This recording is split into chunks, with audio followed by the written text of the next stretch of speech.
Diaries of a Madman. By What Must I Do? Chapter 117. Another gala down.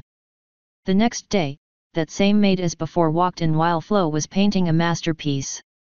As it turned out, Luna did end up supporting the arts a lot when she was trying to rebuild her image, so there were a few art stores open at night that were happy to sell me some basic stuff. Flo was painting the persistence of memory when the maid walked in. Princess Celestia wants to. My word, what is that? Human art, Flo said without turning. What do you think, as a pony? It's weird. And I don't mean to offend, but it's disturbing. What kind of mind could create something like that? I could field that question, so Flo gave me the reins. Shortly before this artwork was originally created, mankind went through the worst war it had ever experienced. Millions would die in less than a day. When it was over, the world was left reeling. The written word became nonsensical. Art became surreal. It can be summed up in a few simple thoughts. Before that war, man thought of man as civilized. All our inventions, all our science, all our art. And then we killed each other on the grandest scale imaginable. The reality of our humanity came crashing down on us. Nothing made sense anymore. Civilization seemed like a farce. So it was reflected in our art. That is the kind of mind that creates something like this. One that was lost in irreality. Dear sweet Celestia, she whispered, turning away. Ah yes, Celestia, I said, finally turning to her. Did she have a message for me? She wants to see you. In the breakfast room. Excuse me, the poor maid left without another word. Are you at a good stopping point? I asked Flo. I can copy the entire painting from memory. We've been at this for an hour and we're halfway done. Even if I wasn't at a good stopping point, would it really matter? Yeah, if we wanted to spite Celestia a little more. Which we don't. Let's get you cleaned up, shall we? She put the paintbrush down on the easel and stood, walking to the bathroom. You know I can do this myself, right? I asked. Of course you can. But sometimes it's nice to play. Fine. But only because seeing my female body fills me with horrible feelings of revulsion. You need to work on your self-esteem. And you need to work on minding your own business. She rolled my eyes and continued doing whatever she felt like to get ready. Thankfully, I didn't have to bitch slap her for trying to put on makeup or perfume. Though that might have been because I didn't have any makeup to put on. When we got back into my room, she relinquished control of my body. It's probable that she knew I would find a way to punish her if she made me go to Celestia in a skirt. I might be willing to do some role play with Celestia involving stuff like that, but I wasn't going to show it off to the palace. So I dressed simply and quickly, because I was actually starting to feel somewhat hungry. As tempting as it was to bring Taya to make Celestia suffer, I figured that wouldn't be very nice to either of them. I would still rag on Celestia for it, but I left without knocking on my daughter's door. She was probably still asleep anyway. Down the memorized path I went, ignoring the servants that were just as content to ignore me. As I walked, I imagined possible conversation chains that I might soon have, even though I knew that was unhealthy and unproductive. Still, it kept my mind occupied and off the fact that I was walking strangely. Surprisingly, the door to Celestia's dining hall was already open, so I just let myself in. I was going to let myself in anyway, but I felt less like a dick for doing so. Ah, so the human deigns to join me today, she said with her normal smile. Blame fatherly duties for missing you yesterday, I said, sitting down in one of the seats next to her. Oh, so you missed me? Sure, if you want to think that. Her horn lit up and the door to the hall closed. Oh, you want privacy? Are we gonna be doing something naughty? Not here, no. I would like to eat first. Though it might not be wise for you to. And why is that? I asked, grabbing something from the table. Because I would certainly hate to test your lack of needing to go to the bathroom. That won't be necessary at all, I said, starting to eat. Oh? If I remember correctly, you owe me a dare, she coyly said, grabbing an apple to munch on. That OL thing? I completed it last night. Her magic slipped and the apple hit the table. What? Your dare never specified who. So I went to one of my crew members. He put it where the sun doesn't shine, and if I ever do that again, it'll be too soon.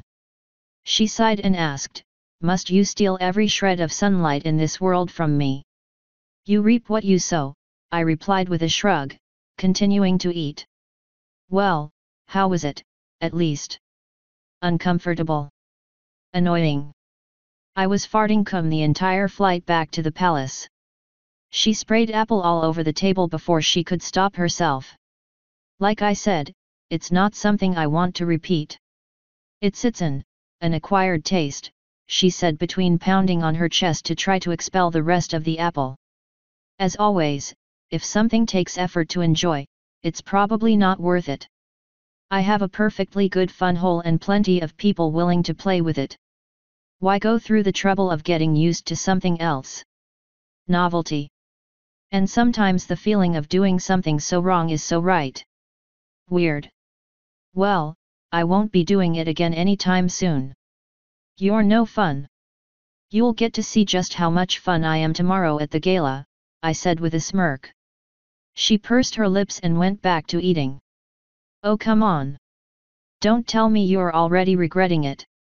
It wasn't a deal I wanted to make in the first place. I also didn't want to go on a public date, but we're stuck with it. Just remember to check on Cadence sometime tomorrow night to make sure she's doing her part. Of course. I'll slap her ass and see if she jumps more than usual. That just means I'll have to take a break from you. I'm sure that won't be hard. Now, the maid I sent to find you has informed me that you are mentally disturbed. Would you care to explain that? Not really. Ah, right, forgive me. Explain that. Fuck. I'm letting Flo paint some human art. It's going pretty well, too. We have about half of one painting done. I suppose I'll take it by some art place when it's finished or something. I would like to see it, first. Are you going to burn it, too? Now. You know I never burned any of your books, Nav. I keep them in my hidden collection. The same would be true of any art you're making that might not be good for My Little Ponies. You do realize how condescending you sound right now, right? Several thousand years of taking care of them all does that, I suppose. It also makes them damn near incapable of solving problems without you. There was a time when I thought Twilight and her friends were literally retarded, but then I realized that's just how almost all ponies are, because they're so used to someone else cleaning up any messes. True, in some ways. But would you rather them go down your path, to war and violence? I admit to not knowing much history, but how have the griffins fared? The changelings? Other herbivorous races? I doubt war would come so quickly as that. Maybe, in time. But it seems most of the races alive today lack the burning ambition that most violence requires. You are not going to ruin my breakfast, she said, using magic to force a large slice of cake into my mouth before I could say something else. You need more skin on your bones, anyway. I did a decent imitation of Taya on her. What? You'd look cute with more curves. You just want an excuse to be fat, I muttered, looking back to the table and trying to swallow her diabetes spread. I never heard you complain before. Hey, more cushion for the pushin' is good up to a point, but I don't exactly have a dick to shove in you anymore. My time back on the farm told me that you're heavy for a horse your size.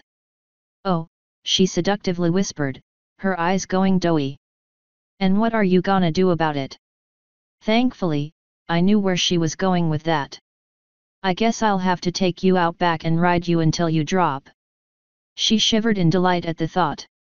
Oh, you seem excited. It sure is a shame I don't have a saddle. I guess I'll have to ride you bareback again.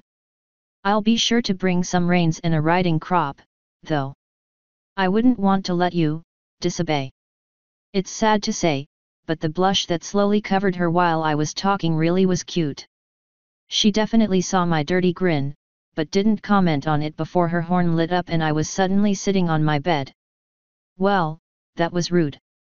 And strange, Flo said. But it gives me more time to work on the painting, I suppose. Personally, I was okay with that. However, it seemed Celestia had different ideas. Just as I was going to tell Flo to take over, I found myself teleported yet again, and this time I fell flat on my ass since there wasn't a chair under me. When I had a chance to actually look around, I saw that Celestia and I were in a very large open field that looked like it might well be part of the wastes between the east and west coasts. Before I could ask, a pair of reins and a riding crop appeared before me. What? Celestia kneeled down next to me and opened her mouth wide. Oh boy, we're actually doing this, since I had no clue where we were and she was doing the silent treatment / dumb animal thing. I took a moment to untangle the reins and then inserted the bit into her mouth. She silently bit down, grinning.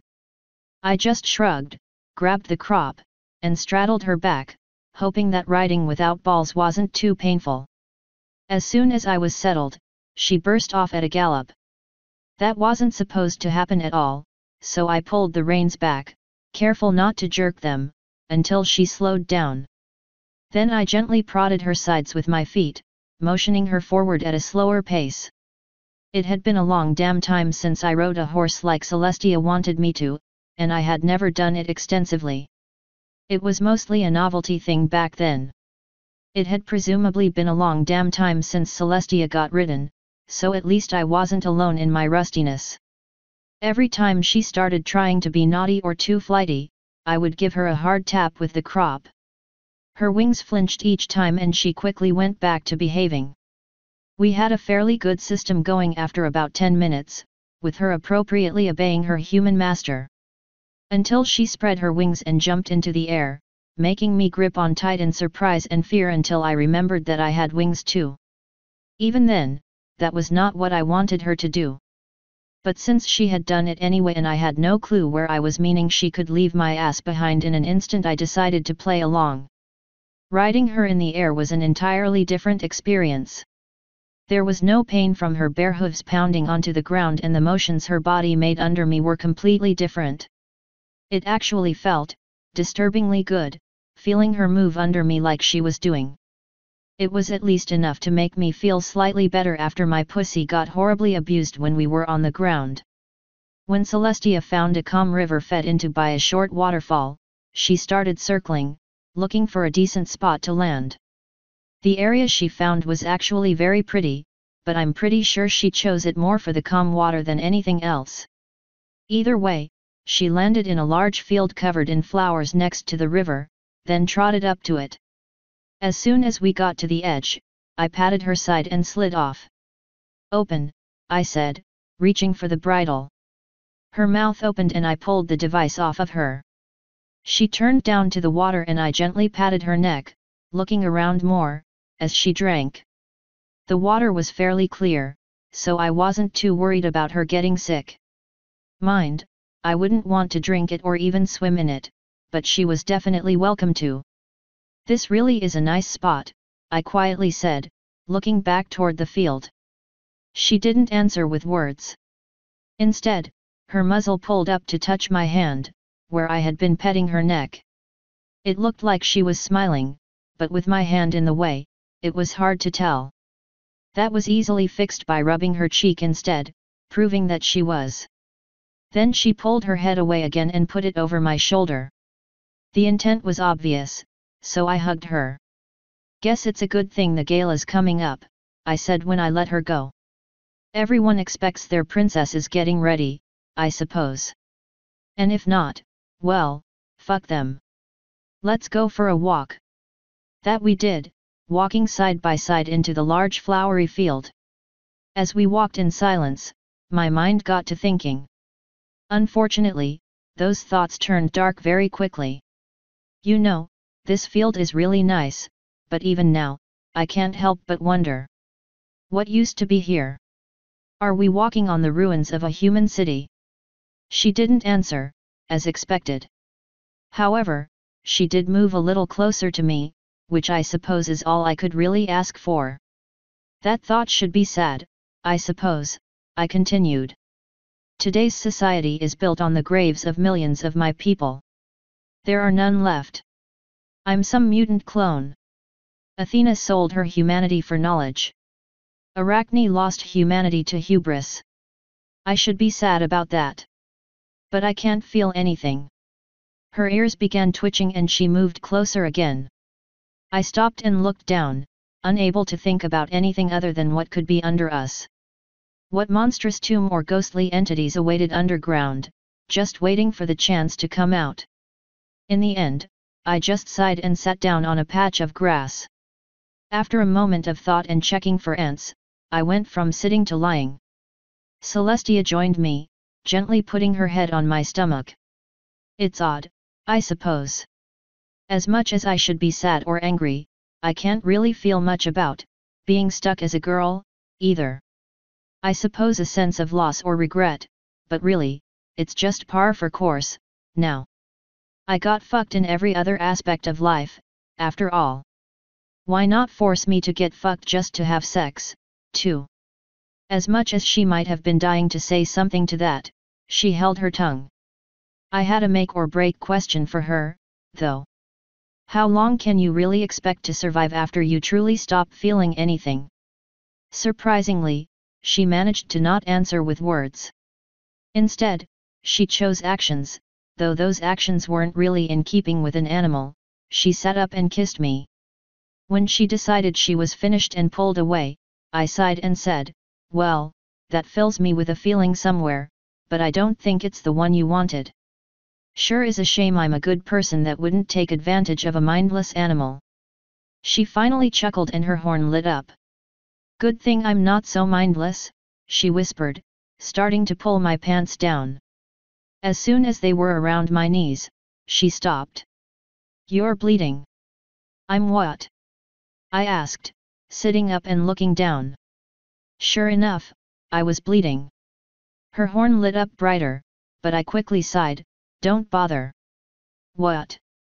You're hurt? No, I'm not. Human women go through something called menstruation where... Well, you don't want to know the details, but it results in a bleeding vagina. It's unfortunately completely natural. Now that I think about it, it's that time of month again. No wonder I was feeling so fucking melancholy. That's fucking nasty, I know. That wasn't how I was going to put it, but, yes. How long does it last? A week. A week. How will we And you're sure you don't want to keep trying anal? Hey, I can still use a strap-on. There's nothing wrong with you, after all. I'll just have to keep something on it so blood doesn't get everywhere. Her horn lit up and my pants slid back up. You know, I could also turn you into a mare. If you're like this now, you might well be in heat as a pony. That's something to consider later, I guess. I hate being a mare, but it wouldn't be completely horrible as long as it didn't last too long. You can be a mare and I can be a human. I bet I could ride you, too. I doubt it. I'm taller than most ponies, and I can barely ride them. You're taller than I am as a human, so there's no way you'd be able to ride one. Unless we swapped bodies, I guess. But I don't want to be ridden and I really don't want your body. That's a shame. Hey, I can still ride you like this. I would just want to wear some kind of pad. And it'll definitely hurt worse. Worse? Does riding hurt? Oh God, yes. Not when you're flying, but on the dirt. Jesus. Every step jolts my body. It's even worse, since there's no saddle or anything to use as padding. And it's been so long since I really did it and I was never an expert at it anyway, so it really messes with me. Then why didn't you stop me? Just because it hurts doesn't mean it's not fun. And you seem to be enjoying yourself, so I figured it didn't matter that much. She sighed, easing her head back down on my stomach. I shrugged and laid back down onto the grass, one of my hands going up to her head and scratching at her ears. It's amazing how quiet it was in that field. The only noise that reached us was from the gentle trickle of the water.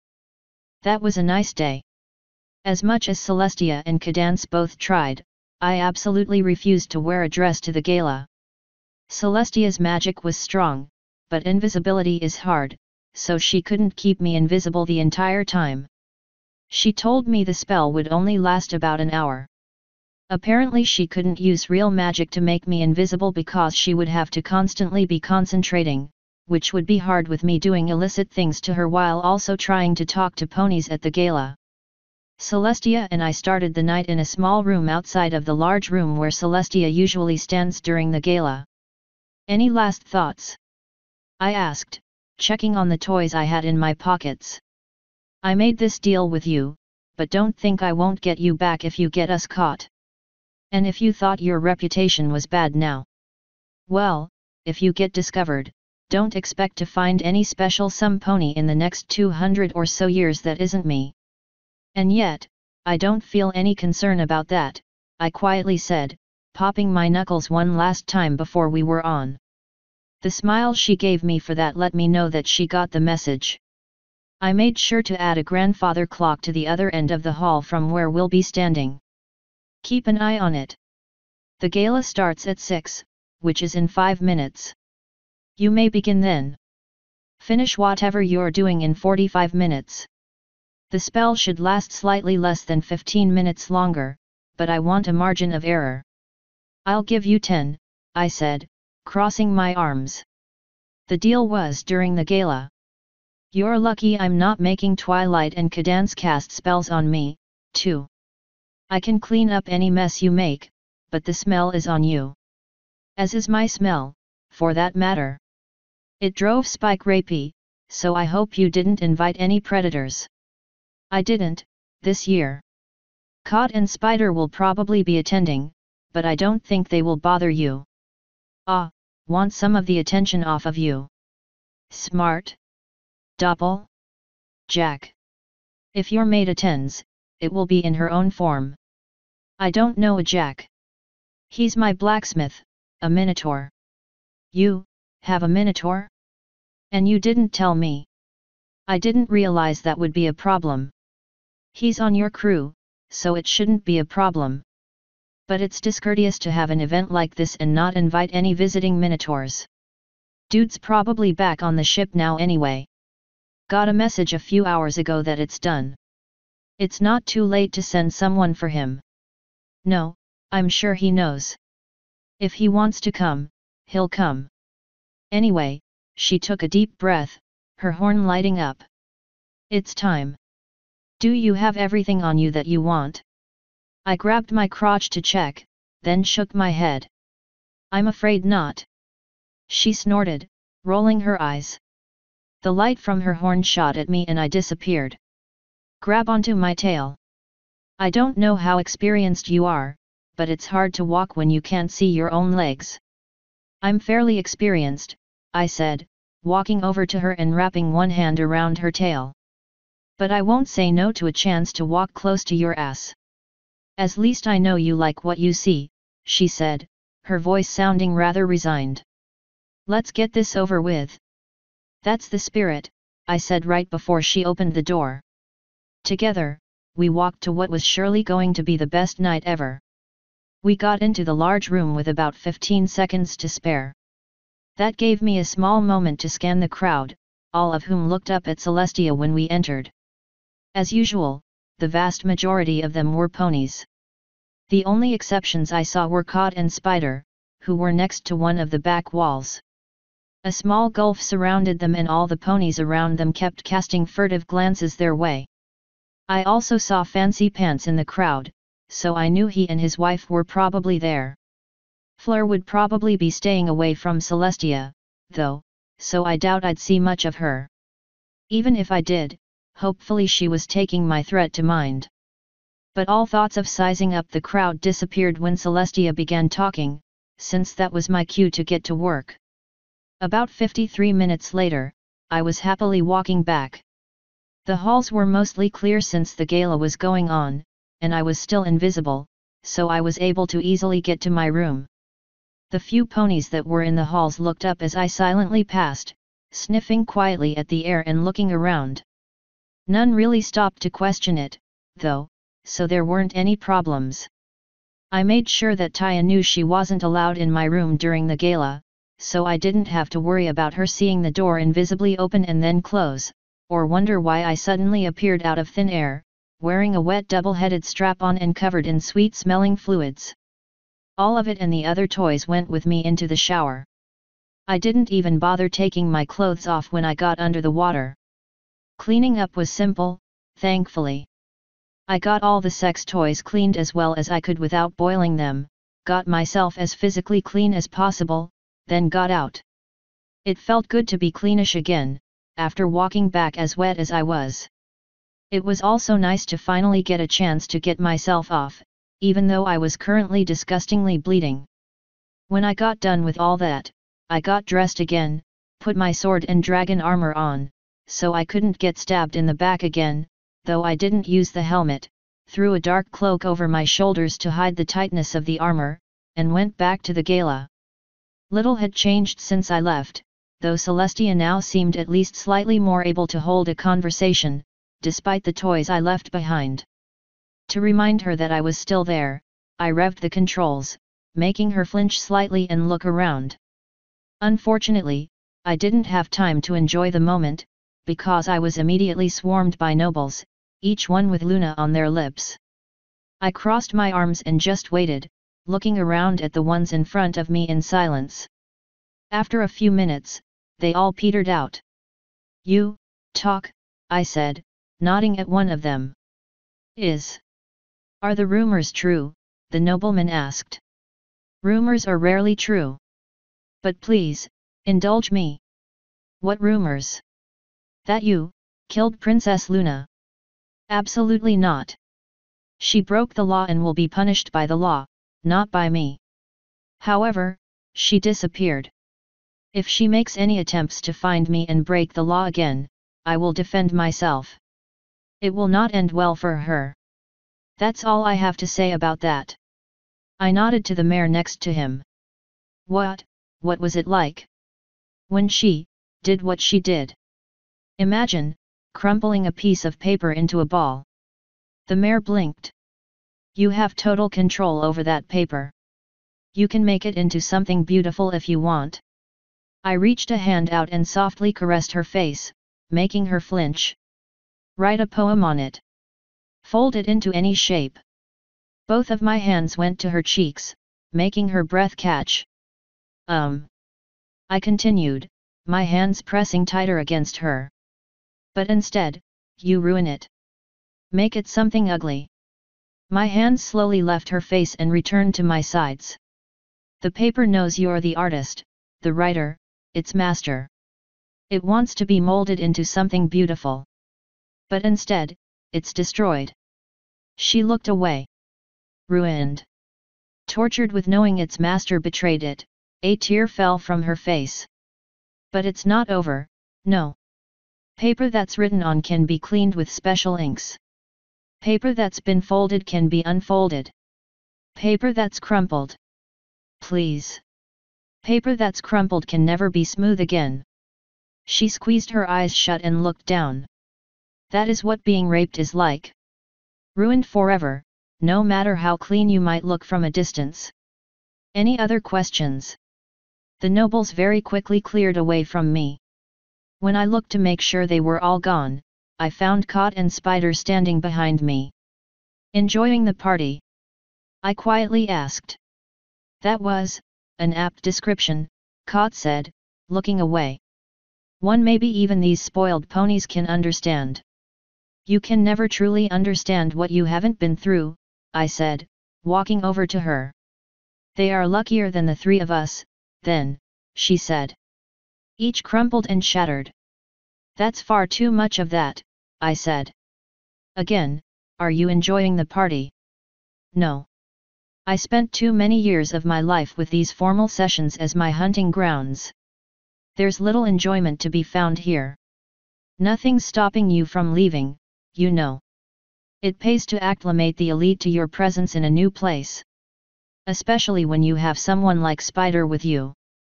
Though I have had a few propositions to join some ponies in small sitting rooms. Alone. It's a party, I said with a shrug. Enjoy yourself. Perhaps I will do that. Later. For now, I suppose we should part ways. I doubt the princess would be pleased if we monopolize each other's time. She can suck a fat one, but you're right. I'll see you later, Cot.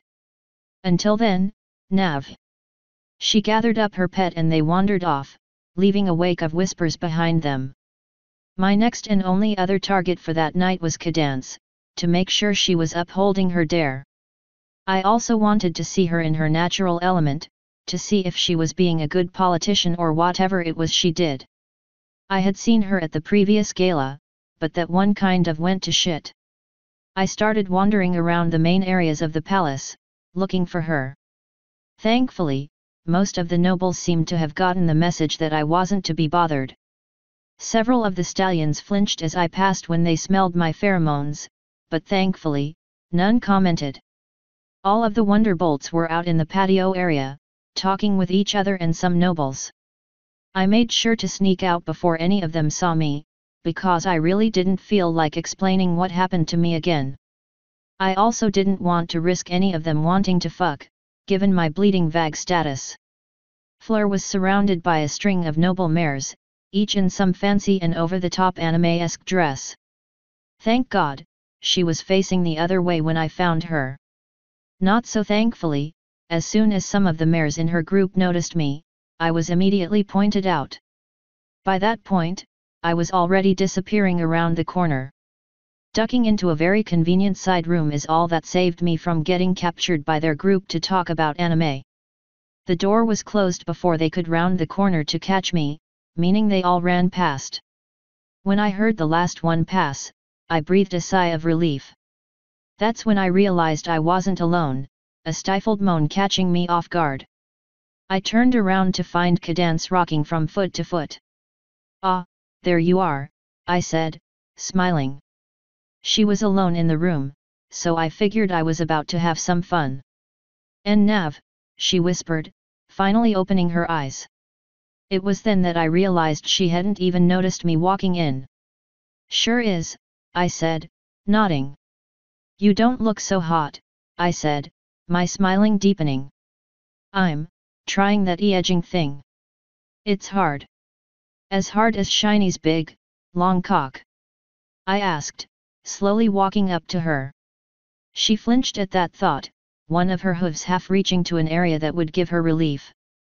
Just think of him finding you now. Finding his naughty wife like this, publicly teasing herself. Oh, I bet he would mount you in an instant and just take you then and there. She moaned quietly, humping slightly. I need to go. She started walking past me to the door, but stopped when I put my hand on her back. I bet he would punish you first, you dirty girl. Since you like exhibitionism so much, I bet he would spank you in front of all the ponies. Punish you like you deserve.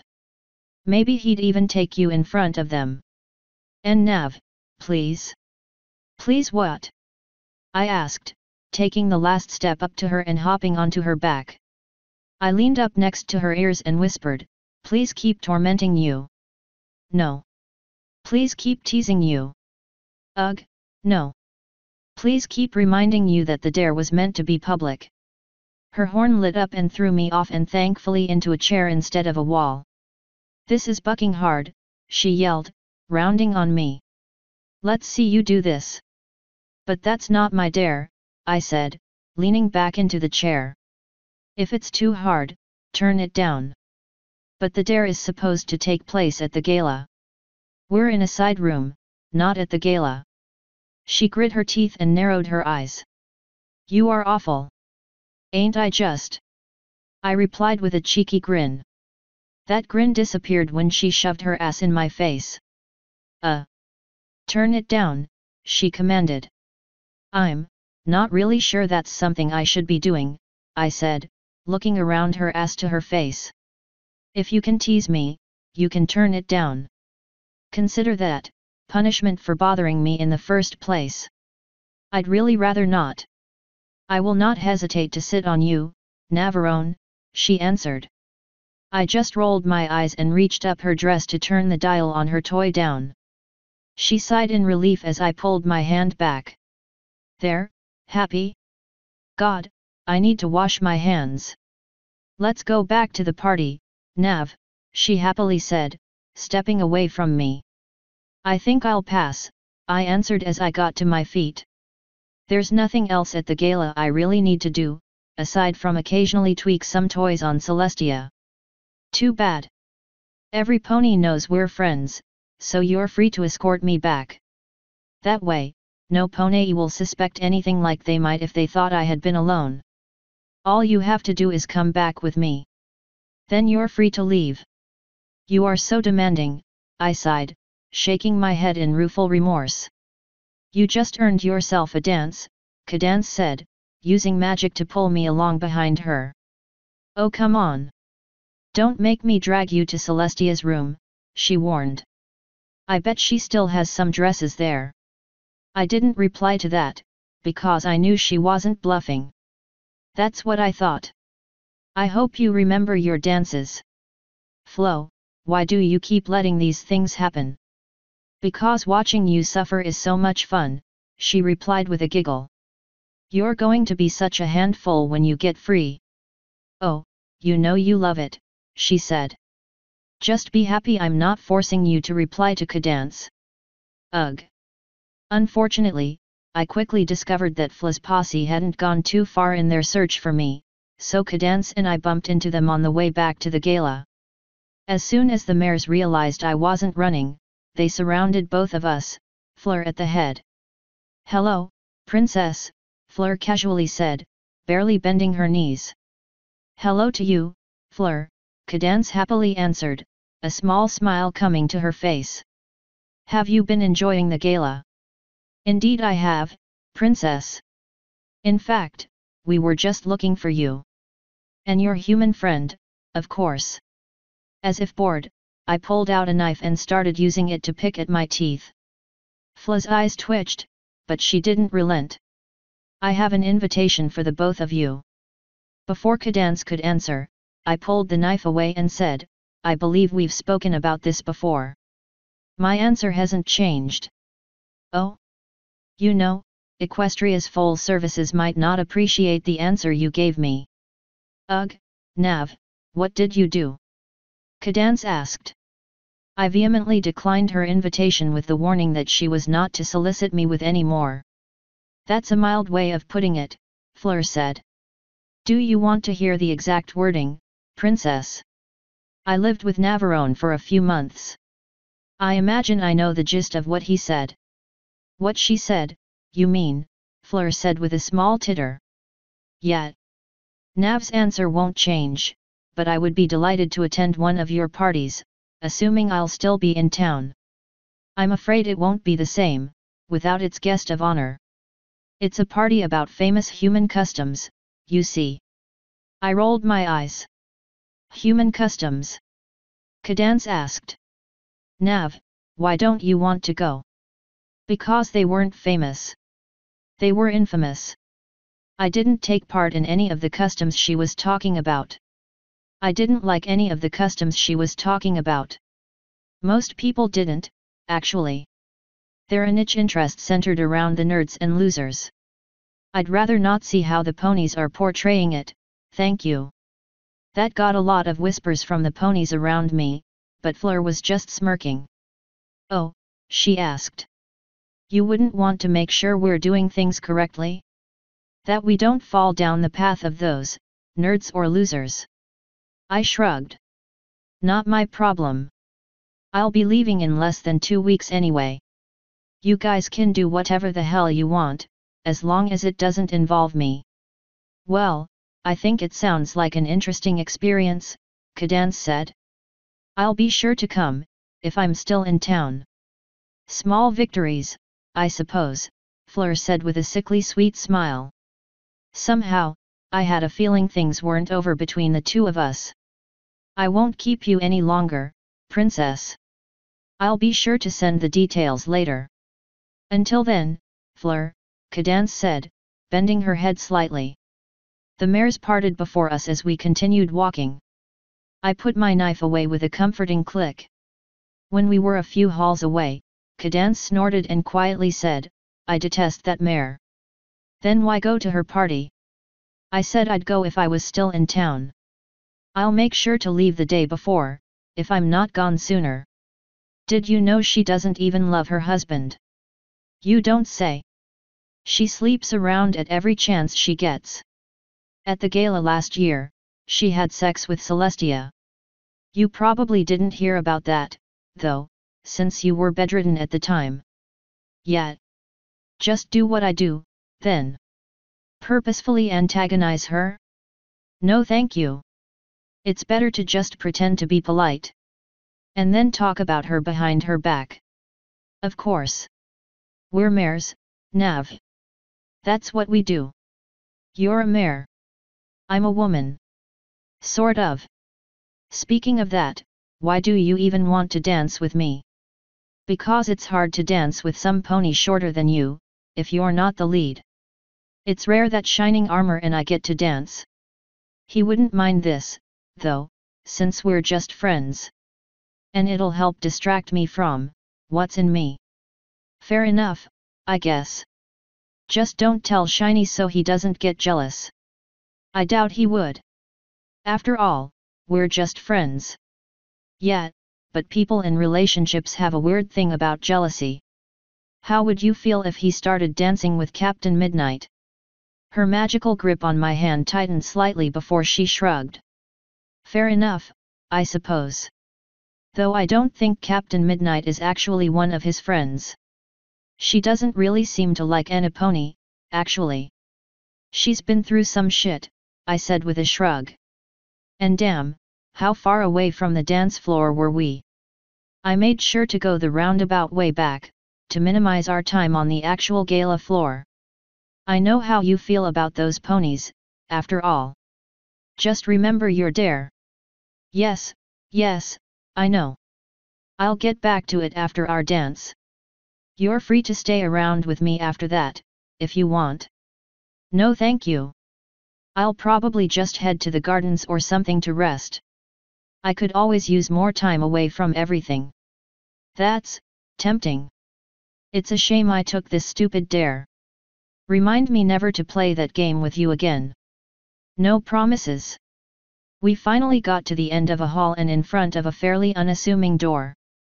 This should lead right to the main dancing area, she said, putting her hoof to the handle. Are you ready?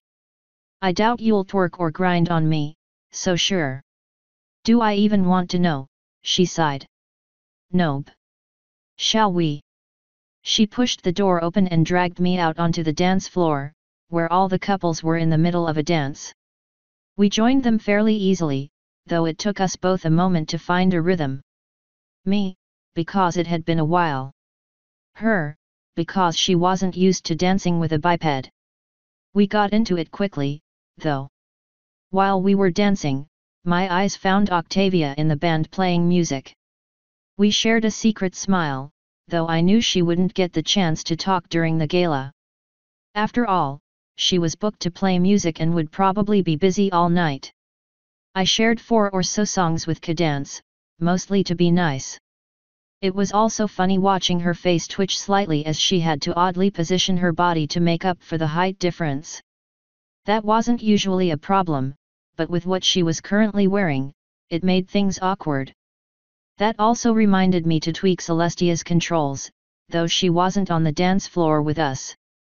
When Cadance got suitably bored of it, or correctly sensed that I was bored of it, she finally pulled me off the floor, leading me over to a table. You know, when you get like this, you really are fun, she quietly said. Now that Cumini left, are you looking for some pony else? I may have eyes on someone, I said. But it'll have to wait until after I'm done with the journey I'm on. Why? I imagine I know exactly who you're looking at, and I don't see a reason to wait. Because I'm a horny bastard. I can't ask this person to come with me and I won't be able to stop myself from having sex for however long it'll take for me to get back. That is a sad fact. But it is a fact. Still, I very much suggest you tell this pony. It's always for the best to have your options open on the very low chance he or she doesn't feel the same. And in case the worst happens, at least your feelings will finally be on the table. I'll think about it. No promises. Now, you need anything else before I bail? What's that armor made of? She asked. It feels strangely cool against my fur. Dragon scales. We got them off of one that was already dead, so don't worry. That doesn't really make me feel better. Can't win 'em all, I said with a shrug. See you later, love butt. She snorted and shook her head, walking away. I started going the other way, but Fancy Pants was standing behind me. What's with people waiting behind me? I asked. That's kinda creepy. I apologize for any creepiness, he said. I didn't want to interrupt, though I was about to try to get your attention. Did your voice change? Let's go for a walk, I said, moving past him, toward the doors leading to the gardens. He fell in step next to me without another word, knowing I wanted privacy. The few nobles that hadn't gotten word yet that asking me questions was a bad idea quickly changed their minds about trying when they saw me walking with Fancy. I had no idea what made him so influential, but it was really useful at times. Soon enough, we were outside and headed to the beautiful palace gardens. I believe we're as alone as we're going to get, Fancy said after about a minute of walking in silence. Yeah. Did your wife tell you what happened? I asked. She said she ran into you a few days ago, he said. I took it from her tone that it was an unpleasant meeting. That's a word for it. I do apologize, but she managed to trigger my apparently infamous human temper. I'm hoping that'll be the end of it, since she was trying to invite me to an anime party. Ah, yes. That. I will attempt to stop her from bothering you again, though I imagine a hint of your vaunted anger would be more than enough to discourage her. It didn't. She asked me again at the party, interrupting my talk with Cadance. I see. I shall definitely have a discussion with her about leaving you alone. I know you value your privacy.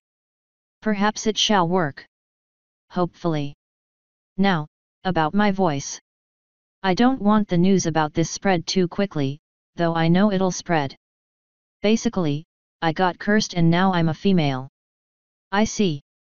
And it is unfixable. So far, it seems like I'm stuck. I suppose that explains your scent, too. I was wondering what that was. You're handling it well, I assume. As well as can be expected. I only tried to kill myself about 5 times because of it. I'd say that's a pretty good number. Hey. Are you in heat at the moment? It's only similar in that it happens once a month. Humans have something different. You really don't want to know. But when it's over, I'll be willing to help you get revenge on your wife, if you want. I'm afraid not. A few months ago, maybe. But now. Do you know what a beard is? Facial hair, not that I'll be growing one anytime soon. Why? Well, it's nothing you need to worry about. So, do you happen to know where Princess Luna is? No. Celestia refuses to tell me. At least some pony knows where she is. From everything I heard, she vanished. There were many rumors that she went after you. But if Celestia knows, I can only assume the worst. Oh, she's definitely still alive, I told him. No. He looked up, toward the sky. My eyes joined his and I realized he was looking at the moon. I can only assume she was imprisoned again. Though after your disappearance, there were many that said she killed you. Thankfully, the Griffins cleared up that little rumor for us. Every pony was panicking, with you disappearing right after Luna's confession. I could have planned things better, I suppose. But the confusion helped me disappear, in some ways. It's definitely nice to be home again, even though it'll only be for such a short while. Coming home always is nice, yes.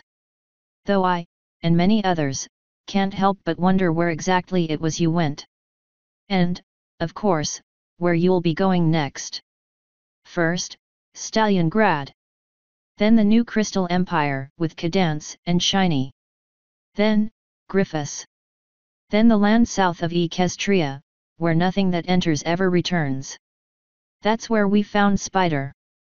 Then we came back to Equestria for a short time to pick up some supplies and some miners, then we went as far south as it's possible to go. Finally, here we are. And what, might I ask, was the goal of these trips? You might ask, but I'm afraid I can't answer. If Celestia hasn't released the news yet, there's probably a very good reason. I can only say that trouble is brewing. Big trouble. There's a reason the elements of harmony went with me. I see. I offer you my horn, if you'd have it. I'm afraid not. Our ship is fairly full and I wouldn't take you away from your life here. You've earned your retirement. But I'd rather have one last grand mission before I retire. That's what every old warrior says before dying on a mission. A final chance to make a difference. I may be getting up there in age, but I'm not so old that I can't be of use. Oh, I know. The war games taught me that. But there's limited space and you're needed here. There might come a time when things start getting chaotic. If that happens, you need to be here to keep the nobles in line. If you want your glorious mission, ask Celestia about Antarctica. She might be planning on sending a cleanup team down there. I don't know if she's taken care of it yet or not. I suppose I can do that. Though truly, I'd rather fight by your side than hold down the fort or clean up. By that, I mean deal with some remaining undead. Undead? Yab. I've had a busy few months. Ran into all kinds of ghosts and zombies. The southern part of the world is covered in them.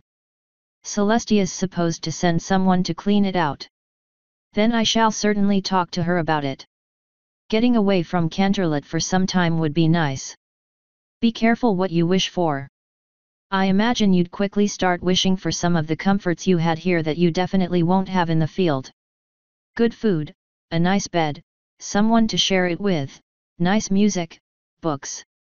Equestria doesn't have too many comforts, but I would be loath to leave them behind if I didn't have to. True.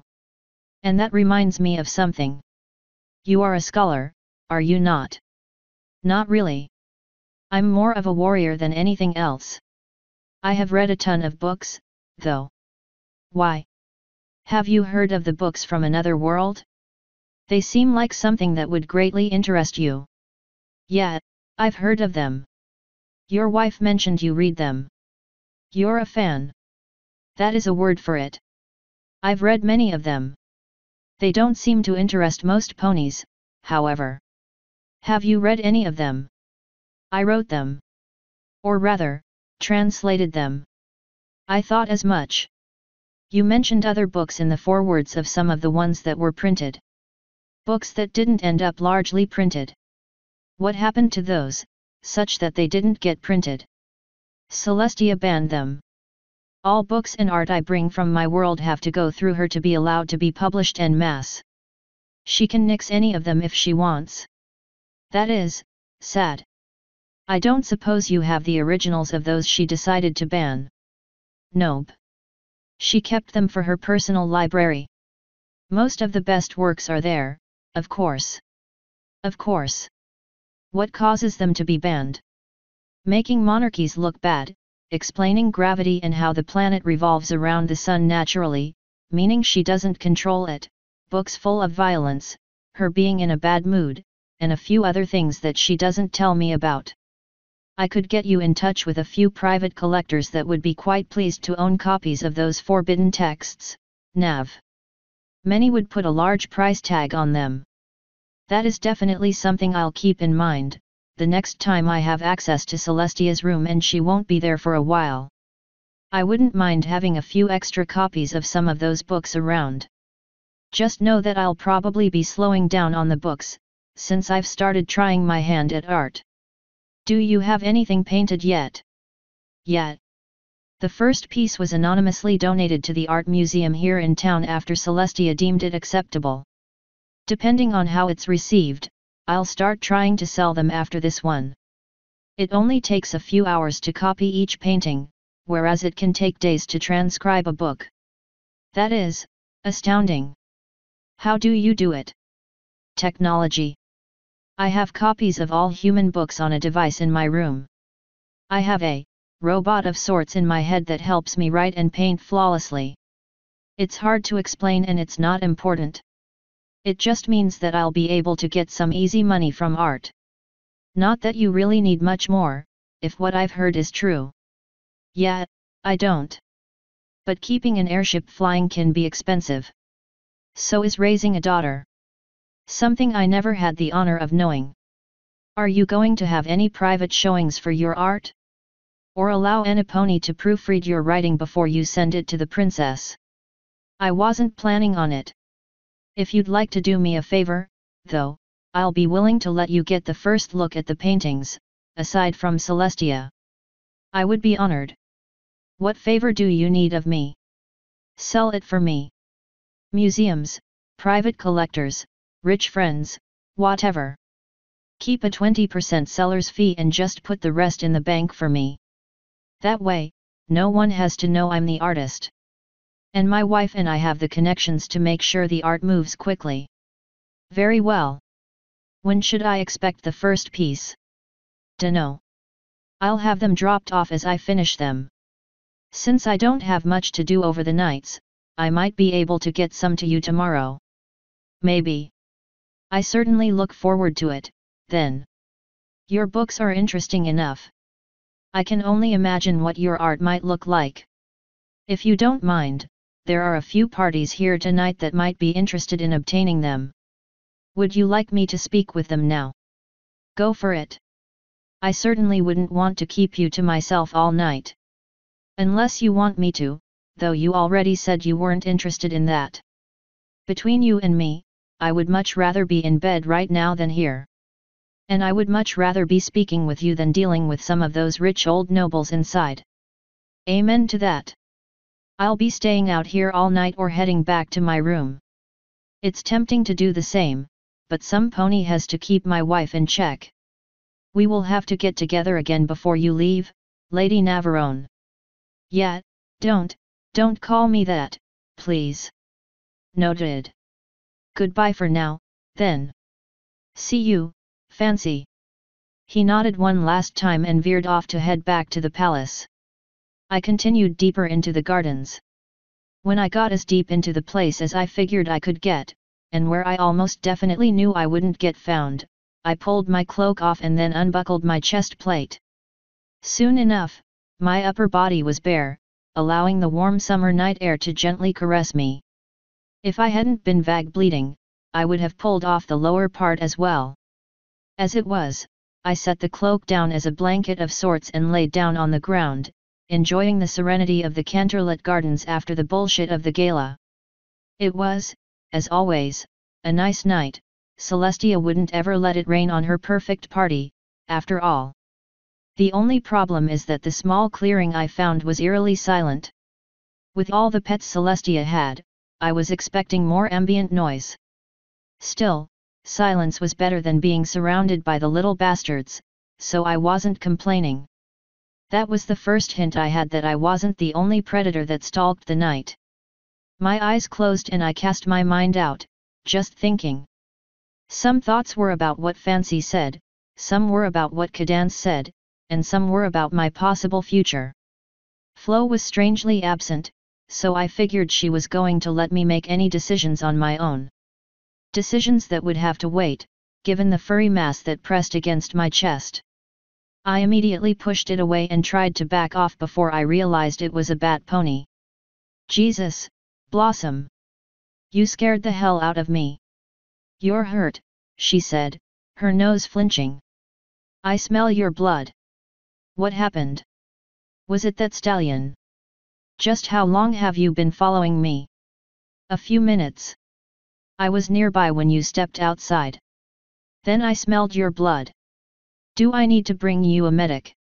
I'm fine, but thanks for the concern. You're bleeding. That isn't fine, Navarone.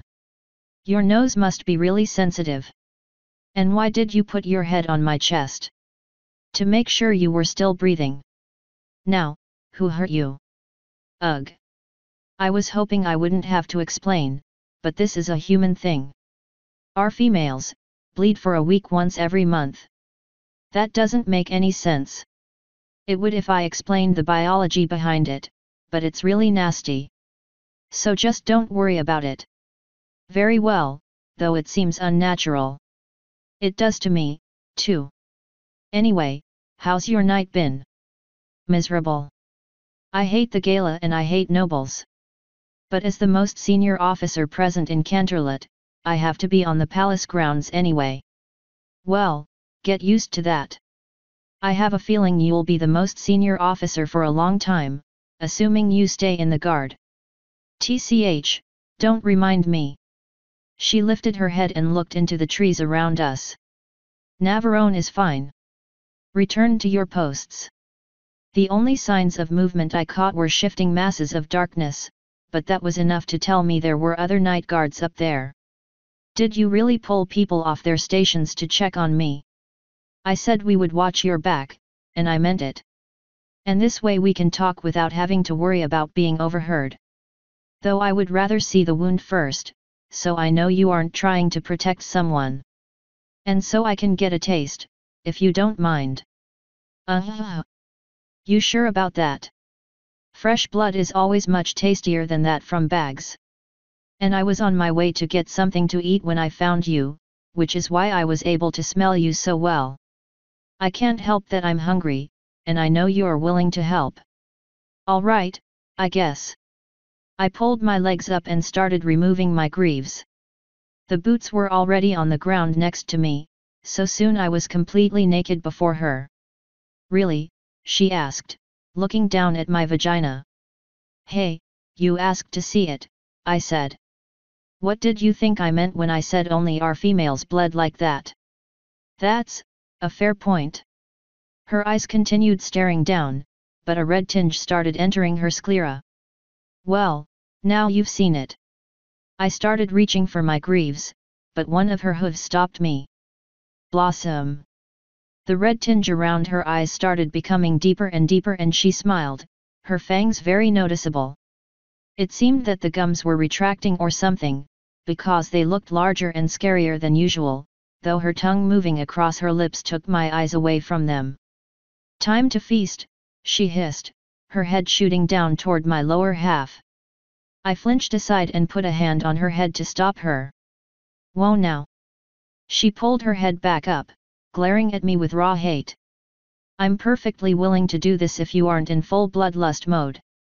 But I don't know if you want me or just. Her eyes started glowing and I felt myself getting lost in them, my words slurring. Be Blossom. Open your legs, my mistress lovingly ordered. The roaring in my ears was cut off by Flo's calm voice. Awaken, Navarone. I blinked and came awake to find that Blossom was still staring, waiting for me to break. Jesus, she's strong. Yes, she is, Flo said. I can keep your mind free from her, though. Don't. I'm going to ride this train as far as I can. If she starts hurting me, then help me resist. But until then. This is a horrible idea, Flo sighed. But very well. Open your legs, Blossom ordered again, her eyes flashing. Flo released my mind and I fell to Blossom's mental assault. When I finally came to, it was to something soft rubbing against my side, tickling me. I tried to pull away from it, but I could barely move. As soon as I tried, I immediately felt a burst of pain in my head, making me groan. By the night, you're awake. Blossom yelled, pushing herself away from me. My head, I whispered, struggling to lift a hand to block out any possible light. What kind of party did we have? Don't move, she quickly said, grabbing my hand and pushing it back down. You're probably suffering from blood loss. It's just my period, Blossom. I'll lose a little blood, but not enough to actually hurt me. I lost control, she whispered, looking away. Oh right, I remember now. That was a lot of fun. We'll have to get together again before this week is over. Are you joking? I'm a monster. I almost killed you. I sighed and said, come closer, Blossom. What if I lose myself? You won't. Please, talking isn't easy. Come closer. She slowly did so, holding a hoof to her nose so she couldn't smell me. Closer, she moved even closer, though she started looking nervous. When she was close enough, I pounced, hugging her and making her actually squeak. Relax, I whispered, carefully petting her back. You don't need to be moving, she said, not making any attempt to push me away. You need to be resting. You are absolutely not a monster, I calmly said.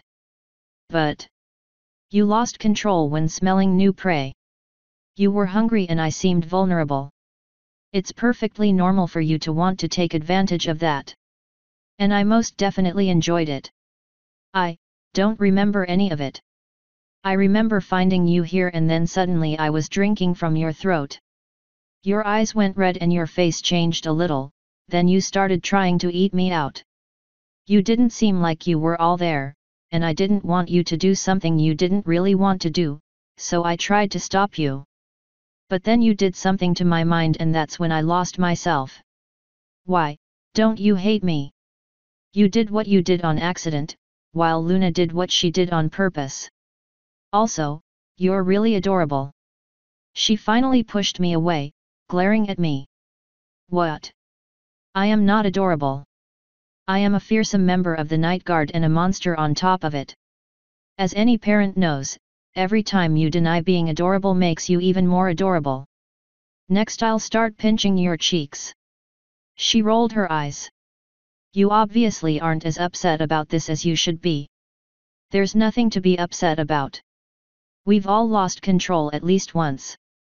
But I almost killed you. And I almost killed someone the last time I lost control.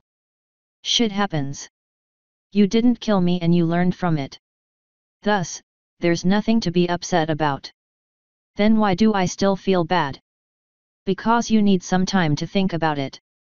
I don't think time will help. I'll still be just as much of a monster tomorrow as I was today. Well, it won't hurt. And I can't stand up anyway, so you might as well chill here in case someone comes by. I patted the grass next to me. When was the last time you just watched the stars with a friend? I have a job to do. Your troops will cover for you. If Celestia bitches, just blame me. I know you're stressed. You need some time off. I really shouldn't. There we go. I patted the ground next to me again. She sighed and plopped down on it, making sure not to touch me. When she was situated, I grabbed the cloak from where it got tossed aside and threw it over the two of us, though I don't think it covered all of either of us. There. After a few seconds, she said, this feels weird. It's only weird if you make it weird. And I won't tell anyone, so feel free to actually relax. She fell silent for about 15 minutes, when she finally said, I'm sorry, Nav. For losing control. Not just that. Leading you on. When you left, I mentioned something about a coming home gift, implying it would be sex. Hey, I wouldn't mind having sex. I would. I'm a vampani. That technically means I'm dead. I have no blood flow, which means I can't get horny. Thus, I have no interest in sex. I implied we would do something, but I never would have. Then why say it? I don't know. Heat of the moment? The feeling of acceptance? Wanting to taste you again. You wouldn't have to promise to sleep with me to do that, Blossom. I let changelings feed on me whenever they need it. Why would you be different? Because I drink blood. And they eat emotions. Each is dangerous to lose, when you lose too much. But you're careful, so I don't mind. Well, until now. I'm going to need to drink a lot of fluids and eat a lot to make this up. But I still don't mind doing it, because you needed it. I don't understand that. Why would you risk yourself like that for me? Well, if one of your troops needed something that you could give them, wouldn't you give it to them? I would, but you barely knew me when you found out my secret. And then, you were all too happy to help. Maybe I'm secretly a nice person. Just don't tell anyone, or they might get the wrong ideas. You are very weird, Navarone. I've been told that. She didn't reply to that, so we were silent for nearly a minute before I sighed. I really am going to need some water, though. I can barely move and my entire body feels dry. You mind helping me get dressed and back to the party? I doubt you can walk. How about I just bring you some water, and then help you get to your room? That also works. Though I don't mind spending more time out here, if you want. I just need some water, first. She snorted and pushed the cloak away. I'll be back soon, Navarone. She opened her wings and flew off into the night. After a minute, I sighed and said, if I knew she couldn't feel horny, I wouldn't have bothered hitting on her. That takes all the fun out of it. And I guess that also explains why she was so hard to get. Or maybe she just isn't interested in you, Flo said. Oh come on. I'm the hero. What sexy girl isn't interested in me? Applejack. Those hips are overrated. Pinky, though she wouldn't mind sleeping with you. That's all I really want. Rarity. That stuck-up bitch? No complaints. Cadance. Married, so she doesn't count. It's hard to come up with examples if you keep shooting them all down. What about the mares under your command on the ship? I wouldn't even if they were interested. Abusing authority and all that. That didn't bother you before, when you were a knight. It started bothering me as soon as I realized they might look at it like that. But that's enough about mares. Oh? Would you prefer stallions? Don't even go there. Though I might pay Big Mac a visit just to tease him. After all the times he's caught me, surely he's wondering by now. You're sadistic. Ain't I just? Now, I don't suppose you can help fix this blood loss problem up, can you? I can't, for two reasons. 1, I can't work with nothing. Once you get that water, I can start helping. 2, you did this to yourself. Despite knowing it was a bad idea, you let this happen. And yet, the only complaint I have is that I don't remember any of it. Slut. Yeah, but you love me anyway. She snorted right as a heavy waterskin hit me on the chest, dropped by a descending bat pony. Drink up, Navarone, Blossom said, landing next to me. Speaking of that, how are you feeling? I asked as I pulled the stopper off the flask. Unpleasantly full, she answered. Your blood is really thick. I drank way too much of it. Hope you enjoyed it, I said. I put a lot of work into making it. Very funny, she dryly replied, though she didn't sound very amused. Now drink up. I want to get you to your room so I can go back to my duty. Sure you don't just want to get me on a bed? Grass is nice, but... Please stop, she sighed, face hoving. You already know this isn't going to happen again, not unless I really lose control. Why keep trying? Because your reactions are funny. I set the now empty waterskin down and carefully sat up. I'll have to remember that and stop reacting, she said, shaking her head. Are you ready to head back? I need to get dressed first, I said as I reached for my greaves. Unless you want me to go back completely naked and leaking blood. How did you wear pants without any problems? I put some pads in them so blood doesn't leak out. It's nasty, but it's better than being stuck in a bathtub for a week out of every month. I can't believe human bodies do that. Why? Do other humans find it attractive? Hell no. Most guys find it hella nasty, me included. I can explain it on the way, if you want, but it's kinda nasty. I think I'd be happier not knowing. Probably. I had all my lower armor on, so she tossed me the cuirass from where it had been knocked aside. All of your armor is so much more complicated than ours. And a lot more protective. My arms and legs are actually guarded. That's probably why it's more complicated.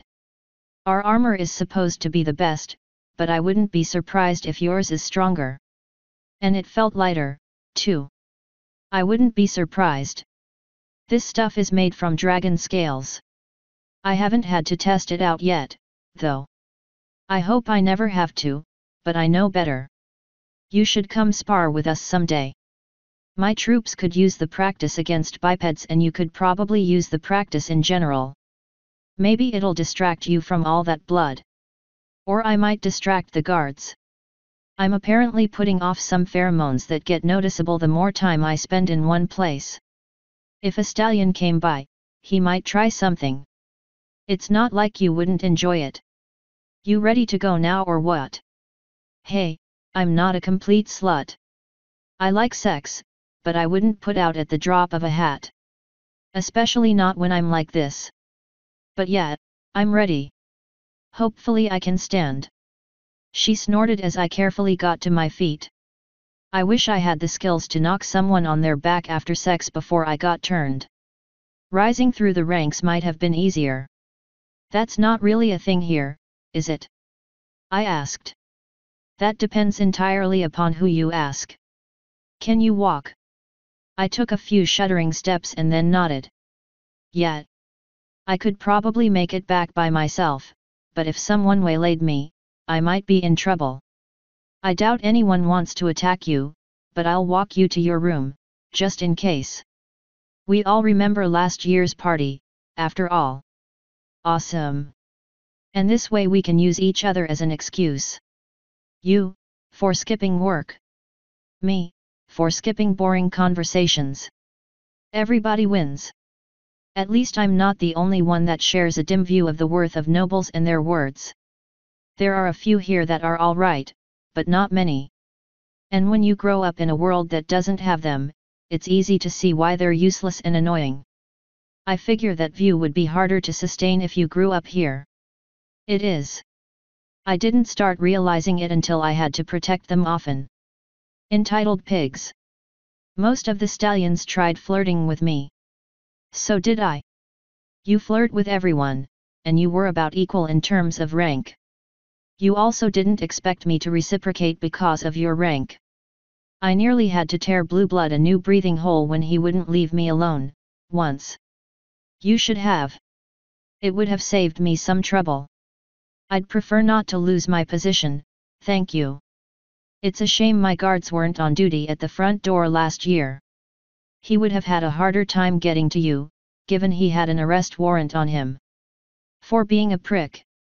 For abandoning his duties. It probably would have been a light sentence, but it would have given us time to learn he meant you harm. Shame. But I'm still alive, so I guess it's not too bad. Even if you were bedridden for a month. Also, you're walking very slow.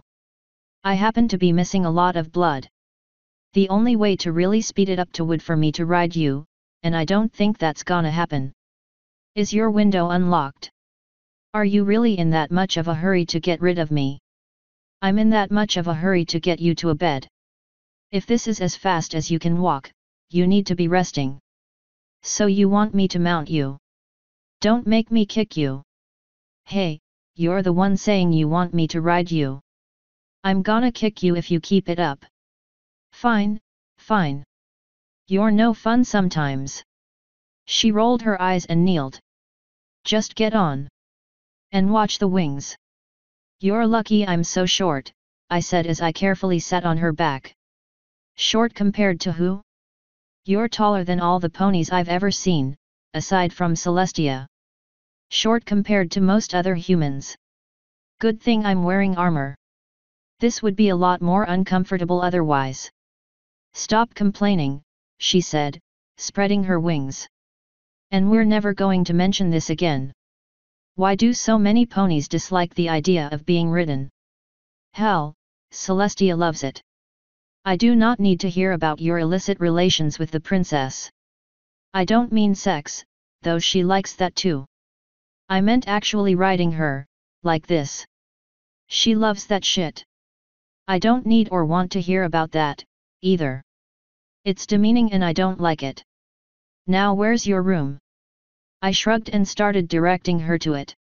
With as many times as I ended up flying there, I made sure to keep the window either unlocked or open every time I left. Since she was very obviously not interested in talking or me being on her, I decided to hold my tongue once she got headed in the right direction. Soon enough, we were both in my room. Thanks for the ride, I sighed, practically falling into the bed. Given it's my fault you're like this, it's only fair I help. Expect a blinding headache tomorrow. I'll have someone come by with food and more water. That'll help abate it. Works for me. Sorry about. You paint? She suddenly asked, seeing some of the art supplies I still had lying around. Sort of. It's more that I copy pictures from my world. I've been working on books for a few years now. You remember The Art of War? I do. And The Prince? I knew you wrote, but I didn't know you painted. Have you completed anything? Yet. Donated it to the museum here in town. One of my friends volunteered to sell them for me today, so I might start getting money for them instead. Don't you already have enough money? Why not keep donating them? Do you know what a charity is? A kindness done by one person to another. I slowly nodded. In my world, we have organizations called charities that donate money and services to those in need. They could be hurt, homeless, suffering from any kind of catastrophe, or anything like that. The charity collects money and doles it out to those that need it. I was thinking about founding one here, if I could get the money together for it. That is, a nice thought, but shouldn't the communities take care of their own? They should, but that isn't always possible. Look at my crew. Each of them was horribly displaced from their community.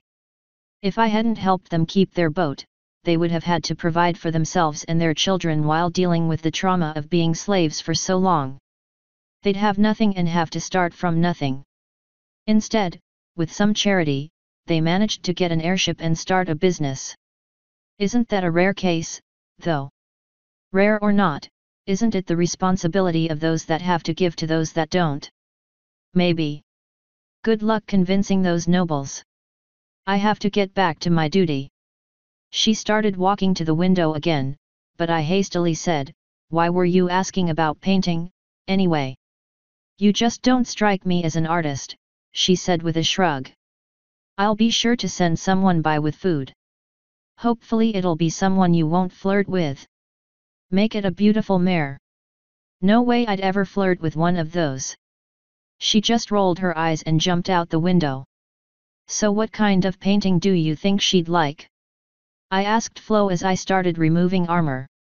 I think she might be fairly upset if you gave her a painting. Yeah, but you know she wanted one. It was kinda obvious. After how pissed she was after that, I suppose it's the least we can do. That was your fault, not mine. Hey, you let me do it. I don't see what's so wrong about a quick painting. You know she has a cute smile. And you know she doesn't want to sleep with you. That doesn't mean we can't do something nice. She has very few friends and I don't think any of them know about her condition. Ugh, fine. But I get to pick what I paint. Alright. You know chicks better than I do. Just nothing that might piss her off, please. Of course. She already almost killed you once. No reason to let it happen again. Either way, it'll have to wait until after you get better. Once you eat, I'll probably put your body to sleep so it can heal. Works for me. Before I could annoy her even more, Cadance appeared in the middle of my room with a loud pop. A large pitcher of water and some plates full of food appeared with her, held up by her blue aura. A guard asked me to stop by, she said with a bright grin. She said you were feeling under the weather. Yeah, it was kinda sudden. I don't know why she'd ask you to do it, though. Her smile deepened. She said you wanted a beautiful mare you wouldn't flirt with. Well, she got half of them right, I said with a shrug. Do you want this water in you or on you? In, preferably. If you want to throw it on me, let me get a t-shirt first. Just for that, I'm going to feed you. Ugh. What is it with women and punishing me by feeding me? She used magic to gently push me back on the bed and walk over. You're just so fun to tease, she said before bringing some food down for me. Now open wide for the train. What did I ever do to deserve this?